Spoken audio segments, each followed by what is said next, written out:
ሰላም ጤና ይስጥልኝ ውድ የፈታ ዴሊ ተከታታዮቻችን፣ ይህ የዕለተ ማክሰኞ የረፋድ ጥንቅራችን ነው።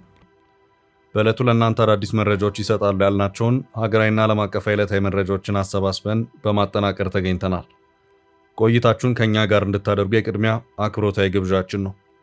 ወደ ዕለቱ ዝርዝር መረጃዎቻችን ከማለፋችን በፊት በቅድሚያ ዋና ዋናዎቹን እንጠቁማችሁ። የሌተናል ጀነራል ታደሰ ወረደን ጊዜያዊ አስተዳደር ነጥቀው የቀድሞውን መንግስት መልሰናል ያሉትን ደብረጽዮን ቀጣይ ወሳኝ የቤት ስራችን አንድና አንድ ጉዳይ ነው፣ ለሱም እንረባረባለን እያሉ ነው። ጥንቅራችን ህወሓት ቀጣይ የርብርብ አቅጣጫ ነው ያለውን ተመልክቶታል። የኤርትራው ፕሬዝዳንት ኢሳያስ አፈወርቂ ያደረጉት ንግግር በምስራቅ አፍሪካ ፖለቲካ ውስጥ አዲስ የበረታ የቃላት ጦርነት ቀስቅሷል። የጠቅላይ ሚኒስትሩ አማካሪን ጨምሮ የአሜሪካ ዲፕሎማቶች የኤርትራውን ፕሬዝዳንት ንግግር በተመለከተ ጠንካራ መልእክት ሰደዋል፣ ይዘነዋል። ኢሳያስ ከህወሓት ጋር በጦር መሰለፋቸው ለኢትዮጵያ ዕድል ይሰጣል ተባለ። መከላከያ ከሰሞኑ የሰጠው ማስጠንቀቂያ መንግስት ዓለም አቀፍ ሕግን ተከትሎ ኤርትራ ላይ ዘመቻ ሊጀምር የሚችልበት ሰፊ ዕድል መኖሩን ተንትኗል። ከዓለም አቀፍ የግጭትና ጦርነቶች ተንታኝ ድርጅት ኢንተርናሽናል ክራይሲስ ግሩፕ በኤርትራና ኢትዮጵያ በህወሓትና መንግስት መሃል ስላለው ውጥረት ግምገማ ተሰምቷል። የህወሓትና የሱዳን ትስስር እንደሚባለው አለመሆኑ፣ ስለ ወልቃይት የማይገደው የፋኖ ቡድን መኖሩን ከግምገማው የምናነሳ ይሆናል። በተኩስ አቁም ስምምነት ሂደት ውስጥ ነን እየተባለ ባለበት በአሁኑ ሰዓት አሜሪካ ባልተጠበቀ መልኩ በኢራን ላይ ድንገተኛ ጥቃት ሰንዝራለች። ኢራን ለዚሁ ጥቃት አጸፋዊ ምላሽን ልትሰጥ ትችላለች የሚል ስጋትም አድሯል። ሁኔታው ቀስ በቀስ ዳግም ወደ ውጥረት እያመራ ነው። ጥንቅራችን ከዚሁ ጋር በተያያዘ የሚያደርሳችሁ ዕለታዊ መረጃ አለ። በእስራኤልና ሶማሊላንድ መካከል ያለው ግንኙነት ዲፕሎማሲያዊ መስመሩን ተሻግሯል።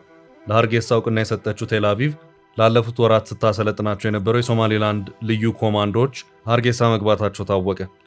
በእስራኤል ስለሰለጠነው የሶማሊላንድ ልዩ ኃይል በጥንቅራችን የምንለዋለን። በደቡብ አፍሪካ ኢትዮጵያውያኑ ስደተኞች ሌሎች ኢትዮጵያውያንን አግተው ገንዘብ በመጠየቅ ላይ እንዳሉ በፖሊስ ቁጥጥር ስር የመዋላቸው ጉዳይ በአስገራሚነቱ እያነጋገረ ነው። ሌሎች ተባባሪ ነበሩ የተባሉትም እየታደኑ ነው። ጥንቅራችን ከያዛቸው ዕለታዊ መረጃዎች መካከል አንዱ ነው። የአይኤምኤፍ ልዑካን ቡድን በአዲስ አበባ ለሳምንታት ያደረገውን ስብሰባ አጠናቆ መንግስትን አዳዲስና ጠንካራ ውሳኔዎችን እንዲያስተላልፍ እያስገደደው መሆኑን ያመለከተ መረጃ ይፋ ሆኗል። የብር ዋጋ ሙሉ በሙሉ በገበያ እንዲወሰንና የመንግስት ድጎማዎች እንዲነሱ የሚጠይቀው ይህን ውሳኔ ቀድሞውኑ በዋጋ ንረት ጫና ውስጥ ለቆየው ህዝብ ሌላ ፈተና እንዳይሆን ተሰግቷል። ዝርዝሩን ይሰሙታል። እስከ ጥንቅራችን ፍጻሜ አብራችሁን ቆዩ። የምንለቃችሁ ዕለታዊ ትኩስ ዜናዎች እንዲደርሷችሁ ላይክ፣ ሼር፣ ሰብስክራይብ ማድረግ እንዳትረሱ።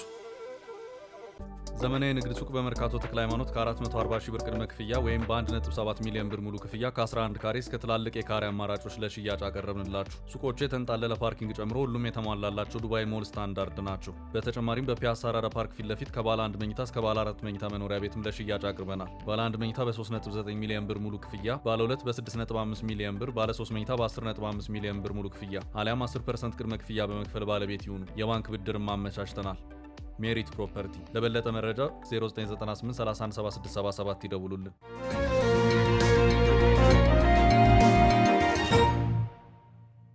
ትኩረታችን አንድና አንድ ነው፣ ህወሓት። በትግራይ ህወሓት በሌተናል ጀነራል ታደሰ የሚመራውን የትግራይ ጊዜያዊ አስተዳደር ቀሪ በማድረግ ስልጣኑን መውሰዱን ተከትሎ ከዚህ በኋላ ዋና ትኩረቴ አንድና አንድ ነው፣ እሱም ወልቃይት ነው እያለ ነው። አሁን ባለው ሁኔታ በትግራይ ወደ ጥናቶች፣ ስብሰባዎች፣ ታጣቂዎቹን ቃል የማስገባት መሐላዎች በሙሉ ወልቃይትን ማስመለስ የሚለው አንድ ነጥብ ላይ እያጠነጠኑ ነው። ከሰሞኑም ትግራይን መሰረት አድርገው የሚሰራጩት የክልሉ ሚዲያዎች ህወሓት ስልጣኑ መልሶ ሲወሰድ ይህንኑ ግዛት የማስመለስ ተግባር ለመፈጸም መሆኑን እያመለከቱም ይገኛሉ።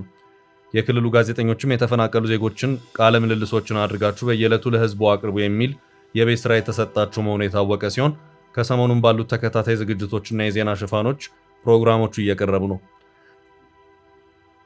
ከዚህ ባለፈም ታጣቂዎቹም ከሆነ በሰላም ካልሆነ ደግሞ በኃይል ግዛታችንን እናስመልሳለን፣ ተፈናቃዮችንም ወደ ቀያቸው እንመልሳለን በማለት ቃል ግቡም እየተባለ መሆኑን የሚያመለክቱ መረጃዎችም ከትግራይ እየወጡ ነው። ውይይቶች እየተካሄዱና ወጣቶችም ለውትድርና በግዳጅ ጭምር ወደ ማሰልጠኛዎች እንዲሄዱ እየተደረጉ ነው። የትግራይ ብዝሃነትና ግንኙነት ጽሕፈት ቤት ኃላፊ አቶ ከራያ ሰፋ ከትግራይ ቴሌቪዥን ጋር ባደረጉት ሰፋ ያለ ቆይታም አሁን ያለው የአዲሱ የነ ደብረጽዮን አስተዳደር ዋነኛ ትኩረት የወልቃይት ጉዳይ መሆኑን አመላክተዋል። አካባቢው መጣሪያ ባላቸው ሽፍቶች ተይዟል ያሉት ኃላፊው ከወልቃይት በተጨማሪም በጸለምት 3 ወረዳዎችም ወደ አማራ ክልል ተወስደዋል ሲሉም ክሳቸውን አሰምተዋል። በህወሓት በኩል ተፈናቃዮቹን ወደ ቦታው ለመመለስ እንደዚሁም የትግራይን ግዛታዊ አንድነት ለማስመለስ ወልቃይትን አስመልሳለሁ ይባል እንጂ በሌላ አቅጣጫ ተፈናቃዮቹ ወደ ቀያቸው እንዳይመለሱ በፖለቲካ መያዣነት እየተጠቀምናቸው ያለው ህወሓት ነው በሚል በፌዴራል መንግስቱና በስምረት ፓርቲ አመራሮች እንደዚሁም በአንዳንድ የትግራይ ፖለቲከኞች በኩል ክሶች ይሰማሉ። በወልቃይት በኩል ያለው ኃይል በእጅጉ የተጠናከረ መሆኑን ከስፍራው እየወጡ ያሉት መረጃዎች ያመለክታሉ። ህወሓት እስካሁን ባለው ሁኔታ አነስተኛ ከሚባሉ ትንኮሳዎች ውጪ በአካባቢው ያካሄደው ጠንካራ ወታደራዊ ጥቃት አልታየም።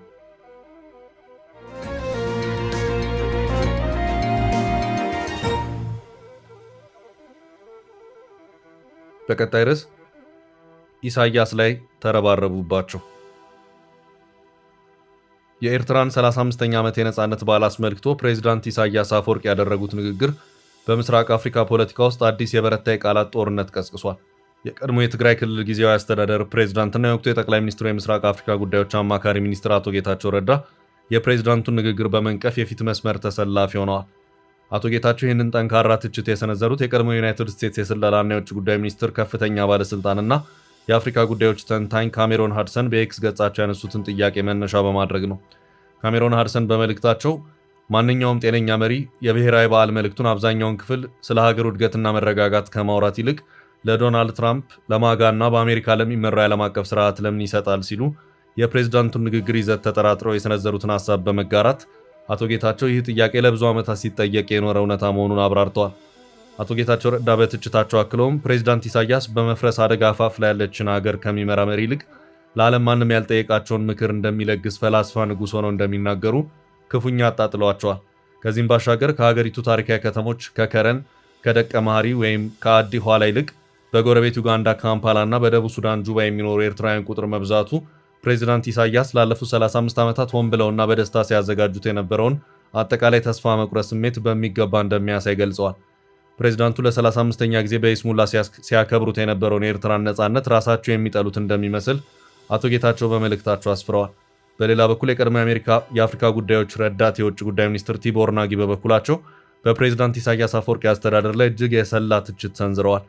ቲቦር ናጊ በይፋ ኤክስ ገጻቸው ባሰፈሩት መልእክት ታላቁ የኤርትራ ሕዝብ ከ35 ዓመታት በፊት ነጻነቱን በማግኘቱ ሊኮራ እንደሚገባው ገልጸው ዜጎቹን ያለምንም መብት ያስቀረውንና አገሪቱን ወደ ግዙፍ እስር ቤትነት የቀየረውን የአስመራውን አገዛዝ ግን ሊያፍር ይገባል ሲሉ አውግዘዋል። ሆኖም ግን ዲፕሎማቱ ፕሬዝዳንት ኢሳያስ ከአሜሪካ ጋር የተሻለ ግንኙነት ለመፍጠር በራቸውን ክፍት እንደሚያደርጉ ተስፋ እንዳላቸው ጠቅሰው ይህ የዲፕሎማሲ እርምጃ ግን የኤርትራን መንግስት ውድቀት የሚያፋጥን እንጂ ዕድሜ የሚያራዝም አይሆንም ሲሉ ያልተጠበቀ ስትራቴጂካዊ ትንበያ ሰጥተዋል። ይህ የቲቦር ናጊ አስተያየት የአሜሪካ የውጭ ጉዳይ ሚኒስቴር የኤርትራን ብሔራዊ ቀን አስመልክቶ ይፋዊ መግለጫ ባወጣበትና በዋሽንግተንና በአስመራ መካከል ያለውን የሻከረ ግንኙነት ዳግም ለማጤን እንዲሁም ማዕቀቦችን ለማንሳት ፍንጮች እየታዩ ነው በሚባልበት በአሁኑ ወቅት የተሰማ አዲስ ዲፕሎማሲያዊ እይታ ሆኗል።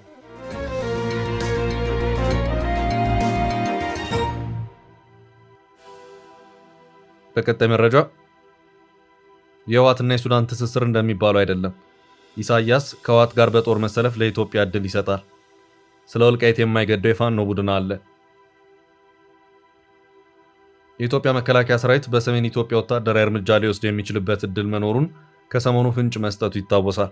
የመከላከያ ሰራዊቱ ከሰሞኑ ኢትዮጵያ ውስጥ ለሚገኙ የዲፕሎማሲው ማህበረሰብ አባላት በሰጠው ማብራሪያ በሰሜን ኢትዮጵያ የኢትዮጵያን ማዕከላዊ መንግስት ለመውጋት አቅዶ የተደራጀ ጽምዶ የተሰኘ የተለያዩ ኃይላት ጥምረት የኢትዮጵያን ሉዓላዊነት የሚጎዳ ነው ማለቱ መዘገቡ ይታወሳል።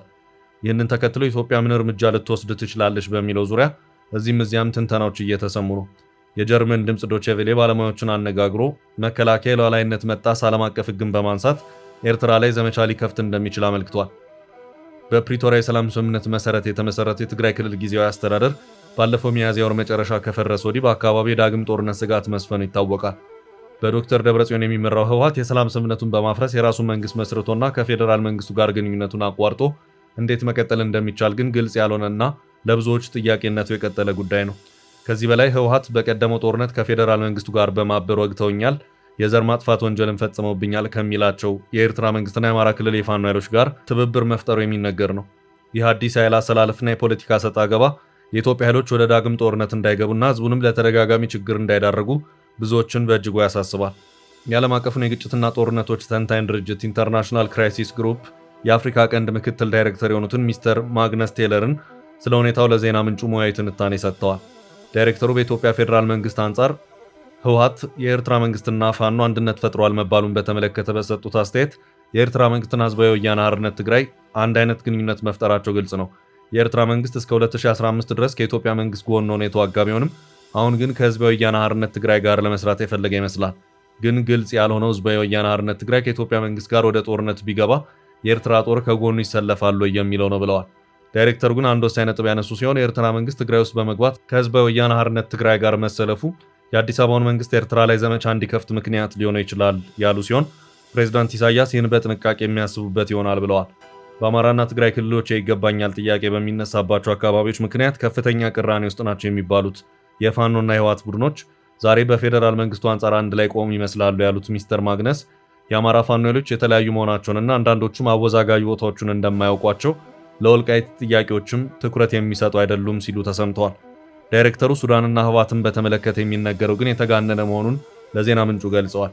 የሱዳን መንግስት ለህዝባዊ ወያነ ሓርነት ትግራይ የሚሰጠው እርዳታ የሚባለውን ያህልም አይደለም ያሉ ሲሆን በሁለቱ መካከል የቆየ ግንኙነት መኖሩን ጠቅሰው በአሁኑ ወቅትም በርካታ የህዝባዊ ወያነ ሓርነት ትግራይ ኃይሎች በሱዳን እንደሚገኙ የፋኖና የኦሮሞ ነጻነት ግንባር ኦላ የፖለቲካ ማሳለጫ በመሆን ግን እንደሚረዳ የታወቀ ነው ብለዋል። ስጋት የፈጠረውን ጦርነት ሊቀር የሚችልበትን መንገድም አመልክተዋል። የኢራን ጦርነት በአካባቢው አዲስ የኃይል አስተላለፍ እየፈጠረ መሆኑና በሀገር ውስጥም በዜጎች ዘንድ ያለው የጸረ ጦርነት ስሜት ከፍተኛ በመሆኑ ጦርነት የማይኖር ቢመስልም ጦርነቶችን ማስቀረት የሚቻለው ግን መሰረታዊ ምክንያቶቹን በመፍታት ብቻ በመሆኑ የዓለም አቀፍና የአካባቢ ኃይሎች ሁሉም ወገኖች ልዩነቶቻቸውን ከጦርነት በመለስ በውይይትና ድርድር እንዲፈቱ የበኩላቸውን ማድረግ እንዳለባቸው ዳይሬክተሩ አሳስበዋል።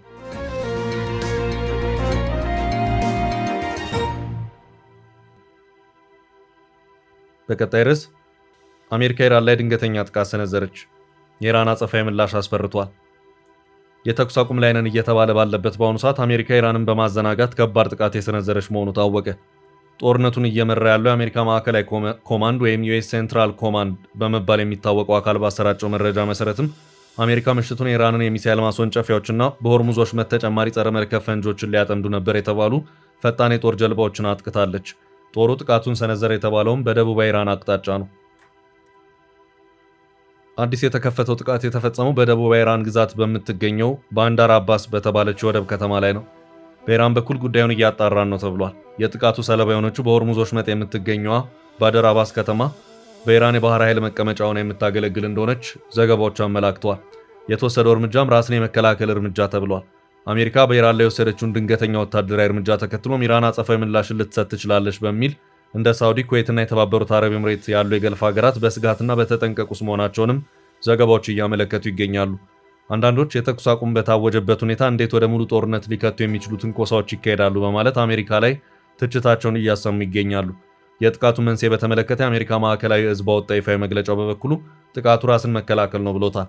ከኢራን ኃይሎች የሚሰነዘሩ ስጋቶችን በመቀልበስ የጦር ሰራዊታችንን ደህንነት ለመጠበቅ ታስቦ የተወሰደ እርምጃ ነው ሲልም ትችቶቹን አጣጥሏል። ሁለቱ ሀገራት እያደረጉ ነው በተባለው ድርድር ከዛሬ ነገ አንድ የሆነ የመግባቢያ ነጥብ ላይ ደርሶ ስምምነትን ይፈራረማሉ በሚል ተስፋ ቢጣልም ሊሆን አልቻለም።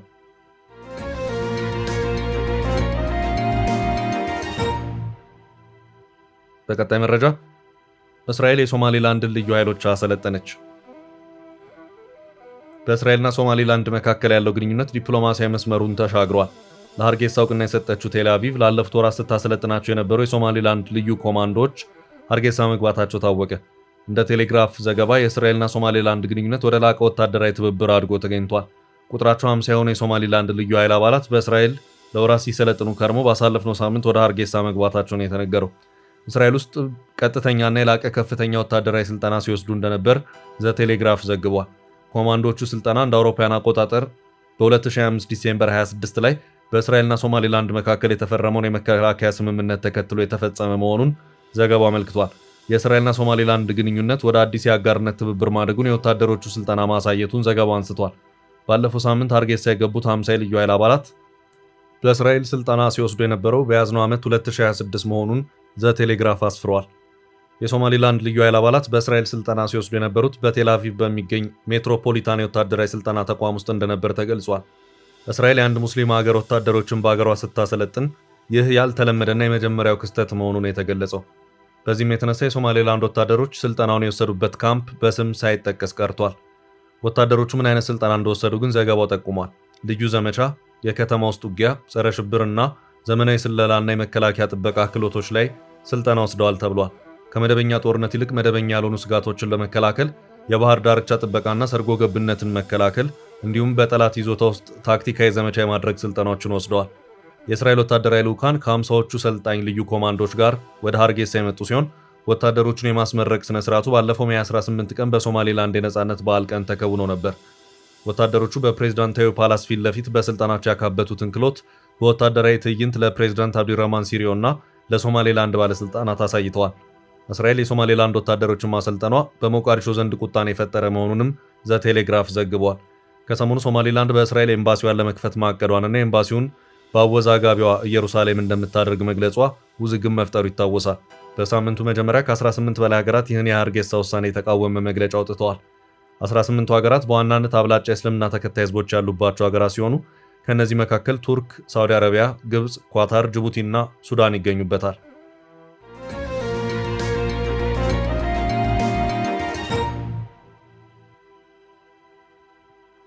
በቀጣይ መረጃ በደቡብ አፍሪካ ኢትዮጵያውያንን ያገቱ ኢትዮጵያውያን። የደቡብ አፍሪካ ፖሊስ ኢትዮጵያውያንን አግቶ የማስለቀቂያ ገንዘብ ሲጠይቁ የነበሩ 2 ኢትዮጵያውያንን በቁጥጥር ስር የዋለ መሆኑን አስታወቀ። እንደ ፖሊስ መረጃ ከሆነ አጋቾቹ 2 ኢትዮጵያውያን ሲሆኑ የታገቱት ደግሞ 5 ኢትዮጵያውያን ናቸው። እገታውን በተመለከተም ቤተሰቦቻቸው የታገቱባቸው ኢትዮጵያውያኑ በአጋቾቹ በኩል ገንዘብ እየተጠየቁ በነበረበት ወቅት ለፖሊስ እንዳመለከቱና ክትትሉም እንደተጀመረ የደቡብ አፍሪካ ሚዲያዎች በዘገባዎቻቸው አስታውቀዋል። ዘገባዎቹ እነዚሁ አጋች ኢትዮጵያን ዕድሜያቸው ከ20 እስከ 24 ሲሆኑ ምስጋኑ ጌታቸውና ተሻለ ጡምቦ በመባል የሚታወቁ ናቸው። ድርጊቱ መፈጸሙ የታወቀው ሊምፖፖ በመባል በሚታወቀው ከተማ ሲሆን በተደረገው የፖሊስ ክትትልም 5ቱ ታጋቾች እንዲለቀቁ ተደርጓል። አጋቾቹ የታጋቾችን ቤተሰቦች የማስለቀቂያ ገንዘብ ሲጠይቁ እንደነበር የጠቀሱት ዘገባዎቹ ተጠርጣሪዎች በእገታ እንደዚሁም በመኒ ላውንደሪንግ ተደራራቢ ወንጀሎች ተጠርጥረው በአቃቤ ሕግ ክስ ተመስርቶባቸዋልም ተብሏል።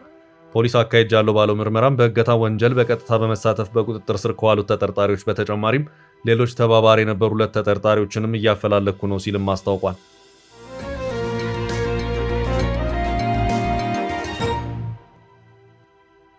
በቀጣይ መረጃ IMF የጣለው ጥብቅ ትዕዛዝ። የዓለም አቀፍ የገንዘብ ድርጅት ልዑካን ቡድን በኢትዮጵያ ኢኮኖሚ ማሻሻያ ፕሮግራም ላይ 5ኛውን ዙር ክለሳ ለመገምገም በአዲስ አበባ ለሳምንታት ያካሄደውን ምክክር ማጠናቀቁን ተከትሎ አዳዲስና ጥብቅ የፖሊሲ ፍላጎቶችን ይፋ አድርጓል። የድርጅቱ ባለሙያዎች መንግስት በውጭ ምንዛሬ ገበያ ላይ የብርን ዋጋ ሙሉ በሙሉ በገበያ እንዲወሰን የማድረጉን ሂደት እንዲያፋጥን፣ የመንግስት ቀጥተኛ ድጎማዎችን በደረጃ እንዲያስወግድና የሀገር ውስጥ ታክስ ስብስብን ለማስፋፋት ጠንካራ እርምጃዎችን እንዲወስድ በከፍተኛ ሁኔታ እያስገደዱ ይገኛሉ። አዲስ ፎርቹን እንደዘገበው እነዚህ የIMF ባለሙያዎች የሚጠይቋቸው የተቀናጁ የማክሮ ኢኮኖሚ ማሻሻያዎች በረጅም ጊዜ ይዘታቸው ላይ መዋቅራዊ ለውጥ ለማምጣት ያለሙ ቢሆኑም በአጭር ጊዜ ግን በሀገሪቱ የኑሮ ውድነት ላይ ተጨማሪ ጫና እንደሚፈጥሩ ተገምቷል። ለብዙሃኑ ማህበረሰብና ለአነስተኛ የንግድ ተቋማት የእነዚህ ፖሊሲዎች ቀጥተኛና ፈጣን መዘዞች በብር የመግዛት አቅም መዳከም፣ በተፋጠነ የዋጋ ንረትና በከፍተኛ የኑሮ ውድነት መናር መገለጽ ጀምረዋል። ይሁን እንጂ የዚህ የኢኮኖሚ ፖሊሲ ትልቁ ስጋት የመነጨው መንግስት የታክስ ገቢውን ለማሳደግ የሚጠቀምበት ስልት ላይ መሆኑን የምጣኔ ሀብት ተንታኞች ይገልጻሉ።